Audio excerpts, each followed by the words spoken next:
کتنا صبر کرتا ہے۔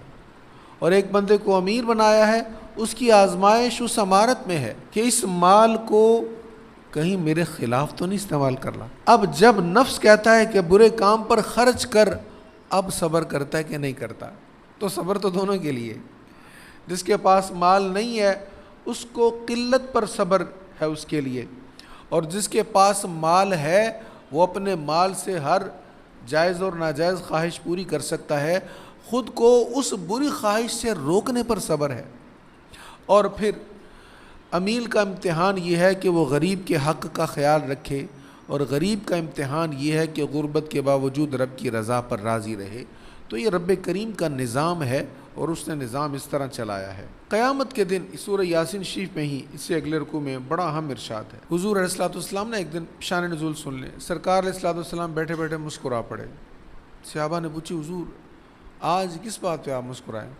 حضور نے فرمایا مجھے اس بندے کے حال پر تعجب ہوا ہے جس کو قیامت کے دن اللہ کے حضور پیش کیا جائے گا۔ وہ کہے گا یا اللہ تو نے وعدہ نہیں کیا تھا کہ تو انصاف کرے گا؟ اللہ نے کہا ہاں میں نے انصاف نہیں کرنا تو کس نے کرنا؟ یا اللہ پھر میں اپنے خلاف کسی اور کی گواہی نہیں قبول کروں گا، کوئی میرے خلاف گواہی نہ دے۔ یہ غلط گواہی دیتے ہیں، نہ فرشتے گواہی دیں نہ کوئی بندہ گواہی دے، میں خود اپنی وضاحت کروں گا۔ اللہ تعالیٰ فرمائے گا میں کسی کی گواہی نہیں لیتا، میں تیری گواہی تجھ سے ہی لوں گا۔ اللہ اور اب گواہی کیا ہوگی؟ الیوم نختم علی افواہہم وتکلمنا ایدیہم وتشہد ارجلہم بما کانوا یکسبون۔ ہم آج ان کے منہوں پر مہر لگا دیں گے، سیل لگا دیں گے، منہ بند، زبان نہیں چلے گی۔ فرمایا ہم آج ان کے منہوں پر مہر لگا دیں گے، اور ان کے ہاتھ ہم سے کلام کریں گے، اور ان کے پاؤں ان کے کاموں کی گواہی دیں گے جو وہ کرتے تھے، اور اگر ہم چاہتے تو ان کی بصارت زائل کر دیتے، پھر وہ راستے کی طرف دوڑتے تو وہ کہاں دیکھ سکتے تھے۔ اب زبان نہیں بولے گی، جس ہاتھ سے ظلم کیا نا وہ ہاتھ بولے گا یا اللہ مجھ سے یہ کروایا ہے، جس آنکھ سے حرام دیکھا ہے نا وہ آنکھ بولے گی یا اللہ مجھ سے یہ دیکھا ہے، جس کان سے غلط سنا وہ کان بولے گا مجھ سے یہ سنا ہے۔ تو وہ اپنے آپ سے لڑتے ہوئے کہے گا میں تو تمہیں بچا رہا تھا اور تم نے ہی میرے خلاف گواہی دے دی۔ تو اللہ تعالیٰ کی بارگاہ میں نا وہاں کوئی بہانہ نہیں چلے گا، وہاں جو ہے نا وہ سب کھل کر پیش آ جائے گا۔ اللہ تعالیٰ ہمیں سخت پکڑ سے بچائے اور سخت حساب سے بچائے، اور ہماری بے حساب بخشش فرمائے۔ اشرائے مغفرت ہے، بخشش فرمائے، ہماری بے حساب بخشش فرمائے۔ مشرکین کہتے کہ مرنے کے بعد کیسے دوبارہ ہم زندہ ہوں گے؟ اللہ تعالیٰ نے فرمایا اولم یر الانسان انا خلقناہ من نطفہ، کیا انسان نے یہ نہیں دیکھا کہ ہم نے اس کو ایک نطفہ سے پیدا کیا تھا؟ فاذا ہوا خصیم مبین، پھر یکا یک وہ کھلا ہوا جھگڑالو بن گیا۔ وہ ہمارے لیے مثالیں بیان کرنے لگا اور اپنی پیدائش کو بھول گیا، اور کہنے لگا کہ جب یہ ہڈیاں بوسیدہ ہو کر گل جائیں گی تو ان کو کون زندہ کرے گا؟ اللہ کریم فرماتا ہے انسان تجھے میں نے جب نطفے سے بنا دیا ہے تو بنانے کے بعد جب تیرا ڈھانچہ ٹوٹ جائے گا، تیرا جسم ریزہ ریزہ ہو جائے گا اور تو مٹی میں بھی مل جائے گا نا، پھر بھی میں تجھے دوبارہ اٹھا دوں گا۔ نطفہ سے بنا سکتا ہوں تو بنے ہوئے کو دوبارہ اکٹھا بھی کر سکتا ہوں۔ اب ایک اور مقام ہے احشر الذین ظلموا، یہ سورۃ الصافات ہے۔ احشر الذین ظلموا وازواجہم وما کانوا یعبدون، ظالموں کو اور ان کے ساتھیوں کو اور جن کی وہ اللہ کے سوا پرستش کرتے تھے، اللہ فرمائے گا ان سب کو جمع کرو، پھر ان سب کو دوزخ کے راستے پر لے جاؤ۔ وقفوہم، قف کا مطلب ہونا سٹاپ۔ آپ حرمین شریفین جائیں نا، اللہ تعالیٰ آپ کو بار بار لے جائے، تو یہاں پہ ہمارے لکھا ہوتا ہے نا سٹاپ، جہاں روکنا ہوتا ہے، ہرڈلز وغیرہ ہوں یا چیک پوسٹ ہو، وہاں لکھا ہوتا ہے قف، رک جائیں۔ تو اللہ تعالیٰ فرماتا ہے قیامت کے دن وقفوہم، ان کو روک دیا جائے گا، انہم مسئولون، سب سے سوال کیا جائے گا۔ اللہ تعالیٰ روک کر پھر سب سے سوال کیا جائے گا، ہاں بھائی کیا کیا کیا، کہاں سے لیا، کہاں پہ دیا، جو جانتے تھے اس پر کتنا عمل کیا۔ حضرت ابن مسعود رضی اللہ تعالیٰ عنہ ارشاد فرماتے ہیں نبی کریم علیہ السلام نے فرمایا قیامت کے دن جب تک ابن آدم سے 5 چیزوں کے متعلق سوال نہ کر لیا جائے وہ اپنے رب کے سامنے سے قدم نہیں اٹھا سکے گا۔ سوال ہوگا اپنی عمر کس چیز میں خرچ کی، زندگی تجھے دی تھی، اس زندگی میں کیا کیا تم نے؟ اور سوال ہوگا، زندگی کے خاص حصے کے بارے میں پوچھا جائے گا، جوانی کن کاموں میں گزاری؟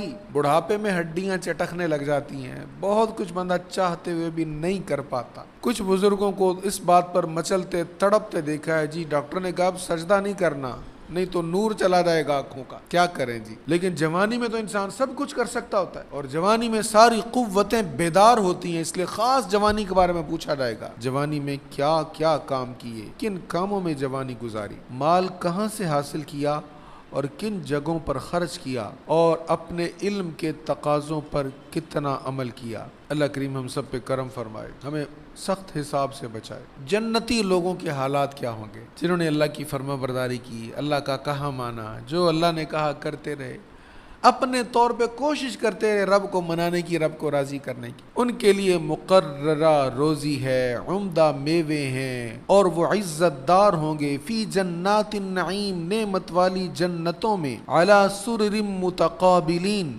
وہ ایک دوسرے کے سامنے تختوں پر مسند نشین ہوں گے، یطاف علیہم بکأس من معین، ان پر چھلکتی ہوئی شراب کا جام گردش کر رہا ہوگا، بیضاء لذۃ للشاربین، وہ شراب سفید اور پینے والوں کے لیے لذیذ ہوگی، لا فیہا غول ولا ہم عنہا ینزفون، نہ اس سے درد سر ہوگا اور نہ وہ اس سے بہکیں گے، اور ان کے پاس نیچی نظر رکھنے والی بڑی آنکھوں والی حوریں ہوں گی، گویا کہ وہ پوشیدہ انڈے ہیں۔ پس وہ جنتی ایک دوسرے کی طرف مڑ کر سوال کریں گے، ان میں سے ایک کہنے والا کہے گا، بے شک دنیا میں میرا ایک ساتھی تھا جو کہتا تھا کیا تو ضرور قیامت کی تصدیق کرنے والوں میں سے ہے؟ اب وہ آپس میں باتیں کریں گے، یار وہ ایک ہماری محفل کا ایک دوست ہوتا تھا، بیلی تھا ہمارا، وہ مانتا نہیں تھا قیامت کے بارے میں، تو وہ ہمیں بڑا حیران ہو کر کہتا تھا کہ تم قیامت کو مانتے ہو کہ قیامت آئے گی؟ اس کا تو پتہ کرو وہ کہاں ہے۔ وہ کیا کہتا تھا، کیا جب ہم مر جائیں گے اور مٹی ہو جائیں گے، ہڈیاں ہو جائیں گے، تو کیا اس وقت ضرور ہم کو بدلہ دیا جائے گا؟ اب وہ ساتھی آپس میں باتیں کر رہے ہیں، تو ایک ساتھی کہے گا هل انتم مطلعون، وہ کہے گا کیا تم اس کو جھانک کر دیکھنے والے ہو، دیکھنا چاہتے ہو اس کو؟ فاطلع فرآہ فی سواء الجحیم، سو وہ اس کو جھانک کر دیکھے گا تو اس کو دوزخ کے درمیان میں دیکھے گا۔ اب آپ کو پتا ہے جنت کہاں ہے؟ نہایت بلندیوں پر، اور دوزخ کہاں ہے؟ نہایت پستیوں پر۔ اب ہماری نگاہ جو ہے یہ جنت تک نہیں جا سکتی، اب یہاں سے نیچے دیکھیں تو دوزخ تک بھی نہیں جا سکتی، لیکن اہل جنت جنت میں ہیں، وہاں سے نیچے دیکھیں گے اتنی بلندی سے اتنی پستی تک دوزخ میں جو گرا ہوا ہے اس کو دیکھ بھی لیں گے اور پہچان بھی لیں گے۔ آپ کسی اونچے پہاڑ پر ہوں، کسی اونچی جگہ پر ہوں، نیچے آپ کو چھوٹے چھوٹے لوگ نظر آ رہے ہیں تو لوگ تو نظر آ جائیں گے، لیکن آپ پہچان نہیں پائیں گے یہ کون ہے کون نہیں ہے۔ تو ان کی نظر اہل جنت کی اتنی تیز ہوگی، وہ دیکھ بھی لیں گے، پہچان بھی لیں گے۔ ارے اہل جنت کی نظر اتنی تیز ہے تو جنتیوں کے آقا کی نظر کتنی تیز ہے؟ حضور کی نظر کا یہ عالم ہے، نماز پڑھا رہے ہیں اور تھوڑے سے قدم آگے بڑھاتے ہیں اور ایسے کر کے اوپر ہاتھ کرتے ہیں، پھر چھوڑ دیتے ہیں۔ صحابہ کرام نے عرض کی حضور یہ آج نماز میں کیا ہوا؟ آپ نے قدم تھوڑا سا آگے بڑھایا، ہاتھ بلند کیا، پھر ہاتھ نیچے کر لیا، یہ کیا تھا؟ کریم آقا نے فرمایا میں نماز پڑھا رہا تھا نا تو میری ایسے نظر گئی جنت میں۔ کیا دیکھا؟ جنت کو دیکھا۔ اچھا جنت میں انگور لگے تھے، بڑے اچھے لگے مجھے، تو میں نے یوں ہاتھ کر کے ان کو پکڑ لیا، انگوروں کو میں نے پکڑ لیا، میں نے چاہا کہ میں توڑوں، پھر میں نے کہا نہیں جنت کی چیز پوشیدہ ہی رہے تم سے، اگر میں توڑ لیتا تم کھاتے رہتے، وہ کبھی بھی ختم نہ ہوتے۔ تو کریم آقا کی نگاہ کا یہ عالم ہے، جس طرف اٹھ گئی دم میں دم آ گیا، اس نگاہ عنایت پہ لاکھوں سلام، لاکھوں سلام۔ وہ اس کو جھانک کر دیکھے گا، دوزخ کے درمیان میں دیکھے گا، قالت اللہ ان کدت لتردین، سو وہ اس سے کہے گا اللہ کی قسم قریب تھا تو مجھے ہلاک کر دیتا، تو بڑی باتیں کیا کرتا تھا، بڑے دلائل مجھے دیا کرتا تھا کہ مرنے کے بعد کوئی قیامت نہیں ہے، تو اچھا ہوا میں بچ گیا، میں تیری باتوں میں نہیں آ گیا، تیری باتوں میں آ جاتا، جہاں تو ہے آج میں بھی وہاں پر ہوتا۔ وَلَوْلَا نِعْمَةُ رَبِّي لَكُنْتُ مِنَ الْمُحْضَرِينَ، اور اگر مجھ پر میرے رب کا احسان نہ ہوتا تو میں بھی دوزخ میں پڑا ہوتا۔ جنتی لوگ فرشتوں سے کہیں گے کیا اب ہم مرنے والے نہیں ہیں؟ دنیا میں تو ہم پہ موت آئی تھی، اب تو نہیں موت آنی نا، سوا اس پہلی موت کے، اور کیا ہم کو عذاب نہیں دیا جائے گا؟ وہ آگے سے کہیں گے نہیں بھی نہیں، بس موت والا معاملہ ختم، اب جنت میں آ گئے ہو تو ہمیشہ جنت میں ہی رہو گے، وہ مختصر زندگی ختم ہو گئی، اب اصل زندگی تمہاری شروع ہو گئی ہے۔ جب یہ ہوگا نا تو پھر وہ کیا کہیں؟ ان ھذا لہو الفوز العظیم، وہ کہیں گے پھر تو بے شک یہ بہت بڑی کامیابی ہے، یہ بہت بڑی کامیابی ہے۔ اور پھر اگلی بات کیا ہے؟ وہ آج کی ہماری زندگی کے لیے سبق ہے۔ وہ کیا کہیں گے؟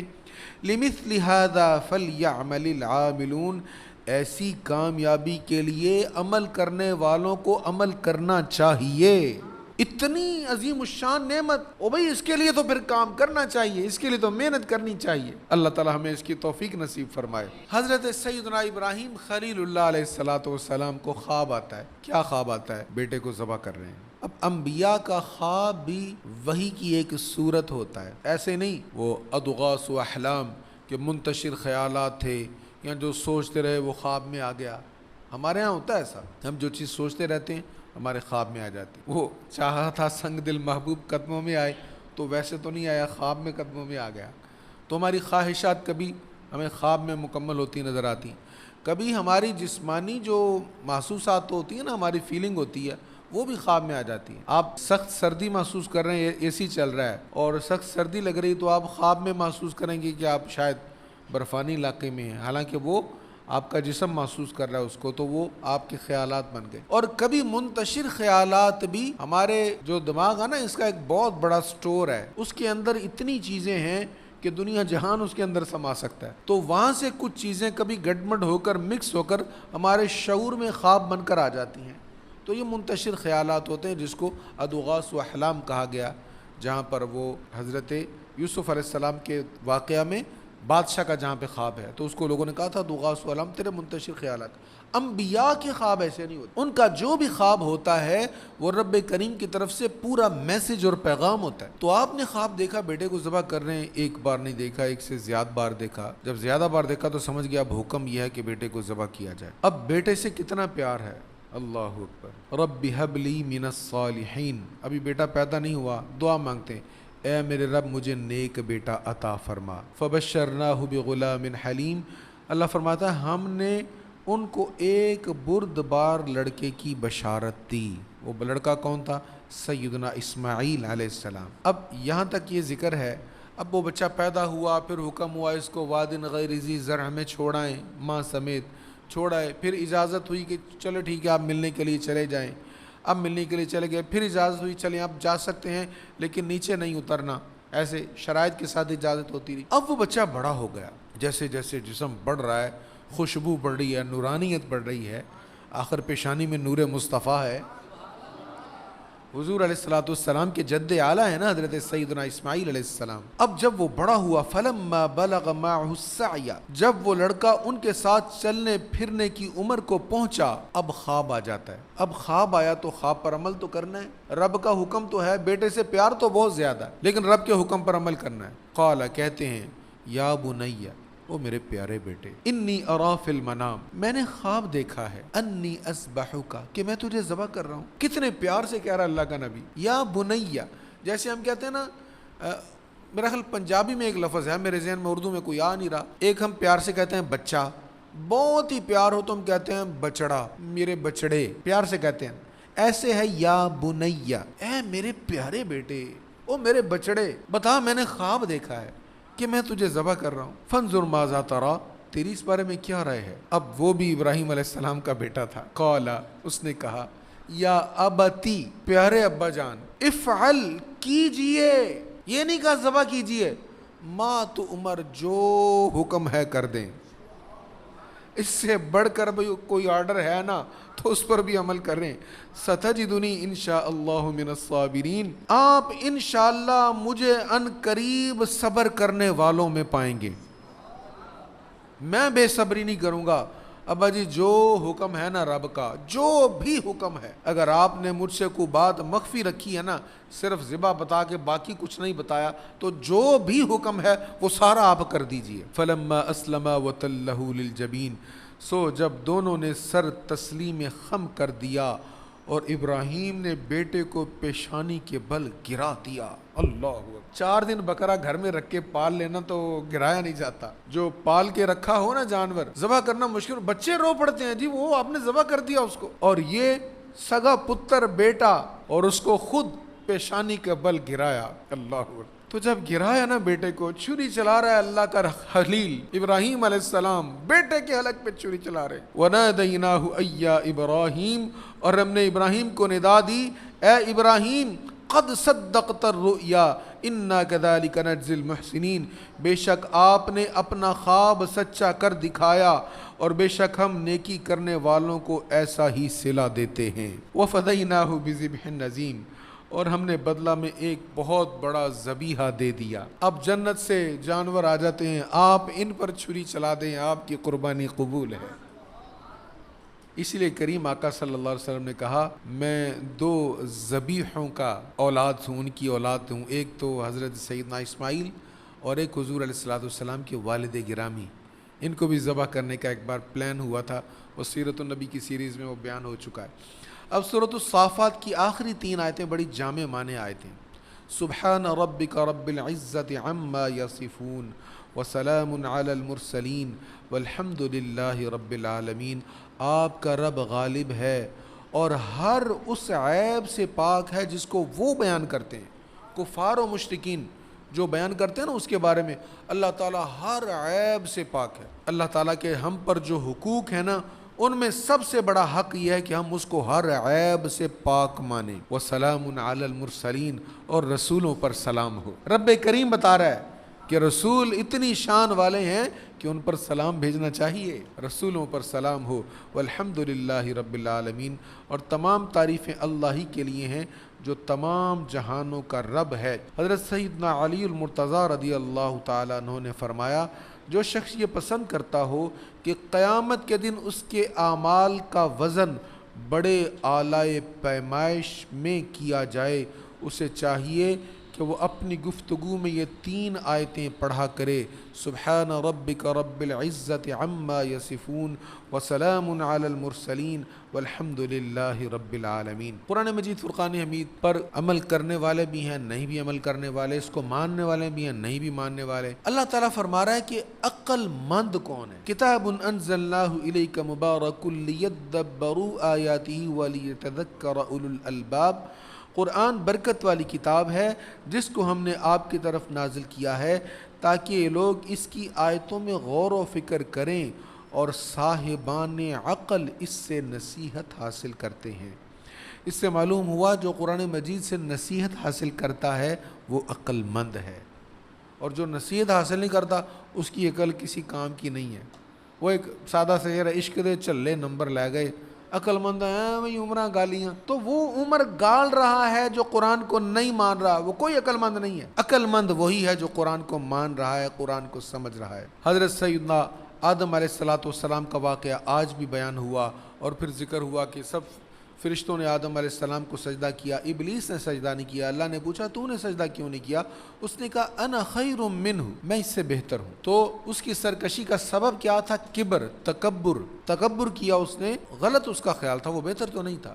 اس نے کہا خلقتنی من نار وخلقتہ من طین، تو نے اس کو مٹی سے بنایا، مجھے آگ سے بنایا، تو آگ بہتر ہے، تو آگ بہتر تو نہیں ہے۔ تو جب بندہ غلط کام کرتا ہے نا تو اس کی عقل میں بھی فطور آ جاتا ہے۔ آگ کس کام کی ہے؟ آگ کا کام تو جلانا ہے۔ جہاں آگ لگتی ہے قیمتی سے قیمتی چیز کو بھی تباہ کر کے رکھ دیتی ہے۔ آگ کا صرف ایک فائدہ ہے کہ آگ سے ہم سردیوں میں تھوڑی سی تمازت حاصل کر لیتے ہیں، یا اسے ہم کھانا پکا لیتے ہیں، لیکن وہاں بھی اگر وہ تیز ہو جائے تو کھانے کو جلا دیتی ہے، اور گھروں میں وہاں بھی آگ لگتی ہے جہاں پہ ہم ہیٹ حاصل کر رہے ہوتے ہیں۔ تو یہ آگ کے فوائد تھوڑے ہیں، نقصان کتنے ہیں، لیکن مٹی کے فائدے ہی فائدے ہیں۔ مٹی سے ہم جو کچھ بھی کھاتے ہیں مٹی سے اگتا ہے، مٹی سے آتا ہے۔ اگر ہم جانوروں کو کھاتے ہیں تو ان کی غذا بھی مٹی سے آتی ہے، اور پھر مٹی کو اپنا وجود برقرار رکھنے کے لیے کسی چیز کی ضرورت نہیں، کیونکہ اس کا حصہ زمین ہے۔ آگ کو جلانے کے لیے مٹی کی ضرورت ہے، یہاں تو مٹی کے اوپر رکھو گے یا کسی چیز کے اوپر رکھو گے، جس پر رکھو گے اس چولہے کو مٹی کے اوپر رکھو گے، آگ تو مٹی کی محتاج ہے۔ تو علماء نے بہت ساری مٹی کی فضیلتیں بیان کی ہیں اور آگ کی فضیلت نہیں، لیکن اس کے دل میں چونکہ کبر آ گیا تھا اور اللہ کے نبی کی تعظیم نہیں آئی تھی، اس لیے اس کی عقل بھی خراب ہو گئی اور اس کا عمل بھی خراب ہو گیا، اللہ نے اس کو نکال دیا۔ اس نے کہا تیری عزت کی قسم میں ضرور ان سب کو گمراہ کر دوں گا۔ قال فبعزتک لاغوینہم اجمعین، اس نے کہا بس تیری عزت کی قسم میں ضرور ان سب کو یعنی انسانوں کو گمراہ کر دوں گا، الا عبادک منہم المخلصین، سوا ان کے جو ان میں سے تیرے مخلص بندے ہیں۔ اخلاص بہت طاقتور چیز ہے، مخلصین کو گمراہ نہیں کر پاؤں گا، شیطان نے اقرار کر لیا، اس نے مانا کہ جو اخلاص والا ہے اس کو میں گمراہ نہیں کر پاؤں گا، اس لیے اخلاص کی بہت زبردست طاقت ہے۔ اور یہاں سے ایک اور چیز بھی علماء نے بیان فرمائی کہ دیکھیں اس کو پتا تھا کہ میں اخلاص والوں کو گمراہ نہیں کر سکوں گا، تو اس نے یہ نہیں کہا میں ان کو گمراہ کروں گا، کیونکہ اگر وہ کہتا کہ میں ان کو گمراہ کروں گا تو گمراہ اس سے ہونے نہیں تھے، تو پھر اس کی بات جھوٹ ہو جاتی۔ تو جھوٹ ایک ایسا عمل ہے، شیطان نے بھی کہا میرا جھوٹ پکڑا جائے گا۔ ایک انسان ہے، اس کو پتہ بھی ہوتا ہے کہ جھوٹ پکڑا جانا ہے، پھر بھی جھوٹ بولتا ہے۔ کتنا بڑا ملک ہے اور کتنا خود کو فخر کرتے ہیں کہ ہم یو ایس کے شہری ہیں، اور سب سے بڑا عہدیدار جھوٹ پہ جھوٹ بولے جا رہا ہے، اس کو پتہ ہی نہیں ہے میں نے کس لیے حملہ کیا، جھوٹ پہ جھوٹ بولے جا رہا ہے، اور